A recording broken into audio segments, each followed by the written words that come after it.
Hey guys మేమైతే శ్రీశైలంకి వెళ్తున్నాము. ఎందుకంటే నా బర్త్డే అనమాట. నా బర్త్డే అక్కడే సెలబ్రేట్ చేసుకోవాలి అని అనుకున్నాను. ఫస్ట్ వ్లాగ్ ఖచ్చితంగా దేవుడిది అయి ఉండాలి, లేదా నా స్పెషల్ అయి ఉండాలి అని చెప్పేసి అనుకున్నాను. సో ఇంతకంటే మంచి డే రాదు. డోర్నాలలో ఆపినారు గైస్. ఇంకా 50 కిలోమీటర్స్ అక్కడితో తిప్పుతుంది. సో పక్కనే సాయిబాబా గుడి ఉంటే వెళ్ళాము, దర్శనం చేసుకొని కూడా వచ్చాము. చాలా బాగుంది. కింద సిల్వర్తో చేయించారు, పైన గోల్డ్ కలర్తో చేయించారు. ఇంకప్పుడే థిక్ ఫారెస్ట్ ఇట్లా హిల్స్ ఇట్లా స్టార్ట్ అయినాయి. చాలా చల్లగా ఉండింది, చాలా బాగుండింది. ఇంకా అట్లా చూస్తూ నాకు ఈ ప్లేస్ అంటే చాలా ఇష్టం అన్నిటికన్నా. అట్లా పైనుంచి ఎట్లుంటుందంటే ఆల్ టైప్స్ ఆఫ్ ల్యాండ్స్ చూస్తున్నట్లు ఉంటుంది చిన్నప్పుడు. ఇంకా శ్రీశైలం అయితే ఎంటర్ అయ్యాము. సాక్షి గణపతి దగ్గరకు వచ్చాము కదా. ఆపయ్యా అంటే ఆపకుండా ముందుకు వచ్చేసినాడు. ఉంటా పోతున్నాడు.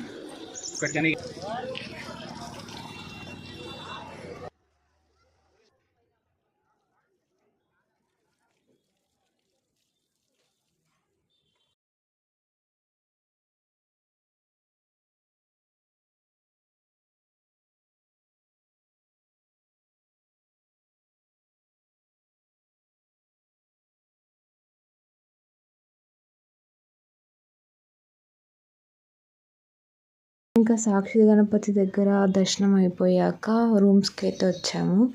ఇక్కడ ఫుల్ ఆకలి వేస్తుందని చెప్పేసి తినేకి వెళ్తున్నాము. సత్రంలోనే భోజనం పెడతారు అక్కడ.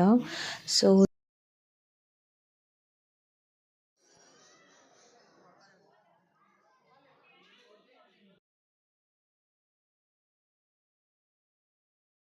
ఇక్కడ ఇన్ని ఫొటోస్ ఎందుకున్నాయంటే ఎవరివంటే ఇప్పుడు ఎవరైనా చనిపోయిన వాళ్ళ ఫ్యామిలీ వాళ్ళ పేర్ల మీద ఇక్కడ రూమ్స్ కట్టించుంటారు, లేదా వాళ్ళ పేరు మీద ఇట్లా నార్మల్గా ఫోటో పెట్టించుంటారు. ఇంకా మేమైతే దర్శనంకి స్టార్ట్ అయ్యాము.